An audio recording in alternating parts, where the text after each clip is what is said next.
Hi అండి, మీ ముందడుగు మల్లేష్ మాట్లాడుతున్నా. ఈరోజు మీ అందరికీ కూడా చెప్పాలనుకున్న విషయం ఏంటంటే, కేంద్ర ప్రభుత్వం ప్రతి ఒక్కరికి కూడా ఒక లీటర్ కిరోసిన్ ఇవ్వాలనుకుంటుంది. అయితే నేను కొంతమంది వ్యక్తులు, రాజకీయ నాయకులు అడిగాను అన్నమాట. ఒక లీటర్ కిరోసిన్ ఇస్తున్నారు కదా, అది దేనికోసం? ఇప్పుడు ఒక లీటర్ కిరోసిన్ కోసం ఒక పంపు స్టవ్ కొంటే అది 2 రోజులకు వస్తుంది. మనకి మహా అయితే 2 రోజులు వంట వండుకోవడానికి వస్తుంది. మరి మిగతా టైం ఏం చేయాలి? మిగతా టైం ఇప్పుడు గ్యాస్ దొరకదు, అందుకే కిరోసిన్ ఇస్తున్నారు పేరు.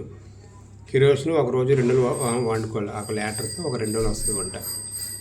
అంటే ఆయన ఏం చెప్పాడంటే, ఇప్పుడు మీకు కిరోసిన్ వాల్యూ తెలీదు, మీకు ముందుకి తెలుస్తుంది అని అడిగాడు. అంటే అర్థం ఏంటి?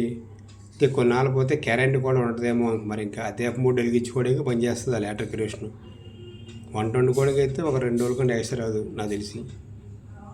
అయితే ఇంకా ముందుకి కరెంటు కూడా ఉంటుందని చెప్తున్నాడా, మరి అర్థం కావట్లేదు. క్లియర్గా చెప్పట్లేదు అతను. మీ అభిప్రాయం అంటే నాకైతే మరి ఏంటి అర్థం కావట్లేదు. కరెంటు ఉంటుందా మరి? ఈ కిరోసిన్ దేనికోసం పనికొస్తుంది? ఒక లీటర్ కిరోసిన్ దేనికి పనికొస్తుంది? అది ఎవరైనా తెలిస్తే కామెంట్ పెట్టండి.